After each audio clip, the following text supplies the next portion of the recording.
Приветствую всех на моем канале Оля Счастливая. Подписывайтесь, кто еще не подписан, нажимайте на колокольчик, чтобы не пропустить уведомления о выходе очередного видео.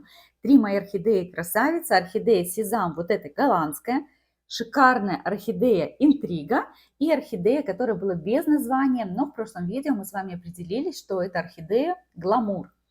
И все эти три орхидеи я купила еще в середине декабря.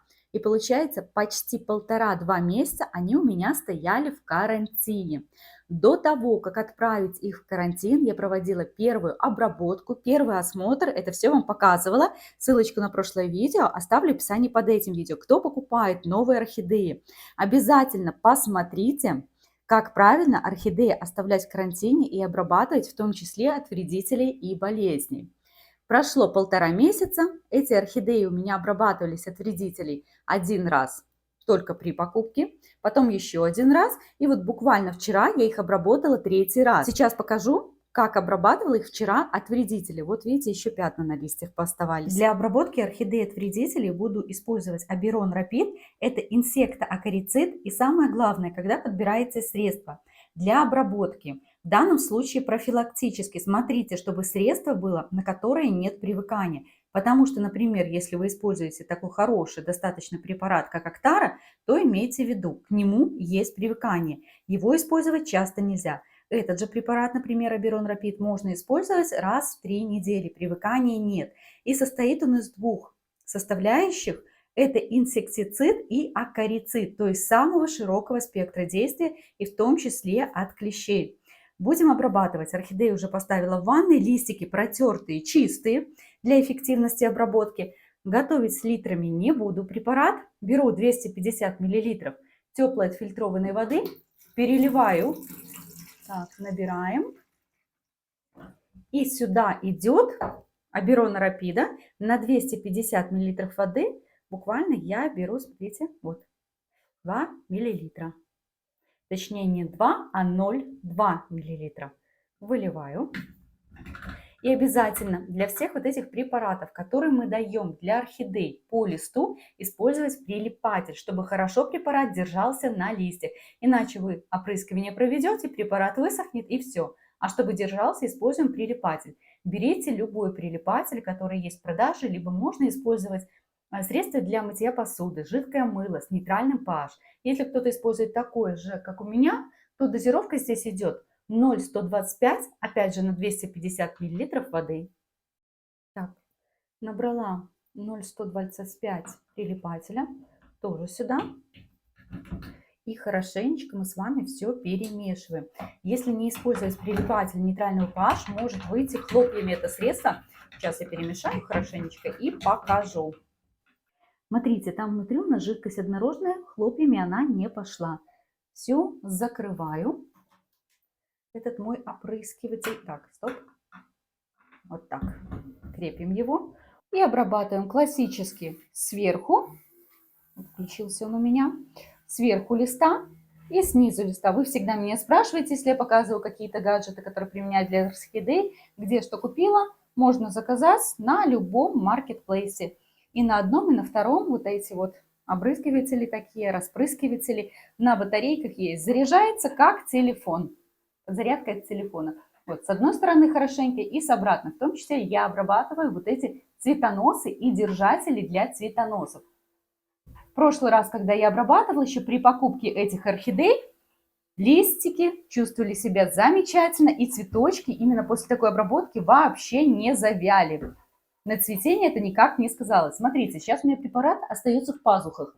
Конечно, я пройду и где-то бумажной салфеткой это все поубираю. И орхидеи так оставляю на целый день стоять.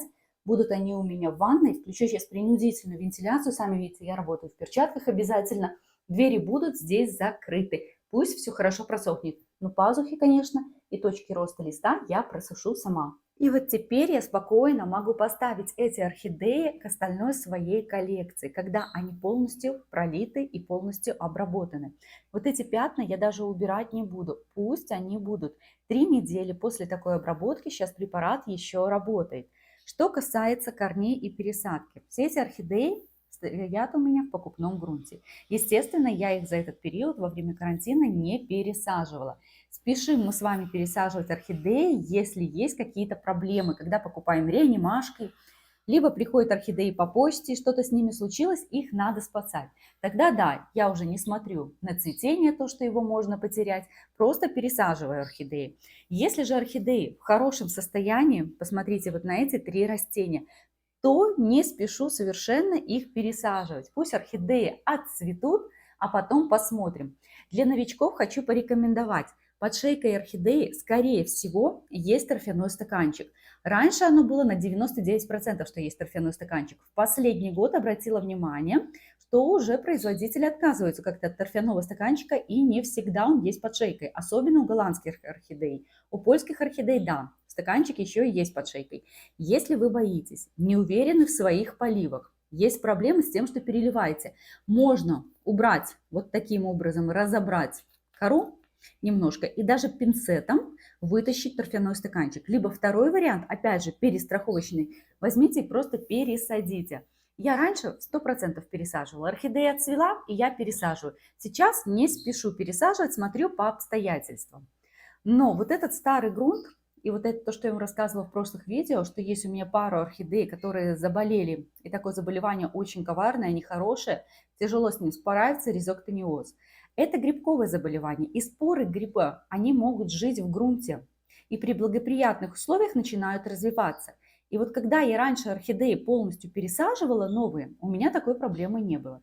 Сейчас, вот даже посмотрите, вот там у меня стоит орхидея, вот новая не пересажена, так, где-то показать, вот новая орхидея не пересажена. Где-то чуть меньше года, может месяцев 9, вот с прошлого года я перестала новые орхидеи пересаживать, и у меня впервые появилось вот это грибковое заболевание. Поэтому как вариант, вот я сейчас подумаю, пересадить все орхидеи с той целью, чтобы избавиться от старого грунта, где могут жить споры различных грибов, различных заболеваний. Когда мы сажаем уже в домашний, хороший пропаренный грунт покупаем, заболевания все-таки, особенно если это касается грибковых заболеваний, меньшая вероятность, что у вас появится. А в таких грунтах мы с вами не знаем. Несмотря на то, что их проливают химией, все равно, что и кто тут живет, мы с вами не знаем. Поэтому просто перестраховочный вариант. Решение, конечно же, принимать вам надо самостоятельно. То, что касается обработки от вредителей, я вам сказала, 3 обработки эти орхидеи пережили. И смотрите, несмотря ни на что, эти орхидеи продолжают цвести. Есть где-то потери, вот я хочу показать интригу, хочу показать своего сезамчика, покрутить, покрутить, покрутить. Больше всего потерял цветов, конечно, у меня гламур. С этими цветами, которые сезам и интрига, здесь проблем нет.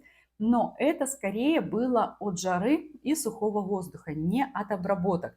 Потому что сразу после обработок ничего с ним не случилось, но за полтора вот этих вот месяца, почти 2, да, видите, повысыхали где-то и бутончики, и цветы, потому что сухой воздух. И гламур пережил это хуже, чем остальные орхидеи. Кроме обработок от вредителей, когда я обрабатывала свою коллекцию фунгицидами, эти орхидеи я тоже поливала фунгицидами. Поэтому они у меня и пролиты, и обработаны и от вредителей, и от заболеваний. Все, сейчас буду их расставлять на полочку, ставить эти орхидеи. На окно, где зацветает моя домашняя коллекция, ставить не буду. Хочу сохранить все-таки именно то, что там мое домашнее цветение, а орхидеи с магазинным цветением я поставлю на полку и буду ими любоваться отдельно. Рекомендую, кому актуально, сейчас в конце видео будет прямой переход, посмотреть, что необходимо делать с новой орхидеей сразу после покупки. А также можете посмотреть мои последние видео, где я вам показывала обработку от ризоктониоза, обработки различными фунгицидами.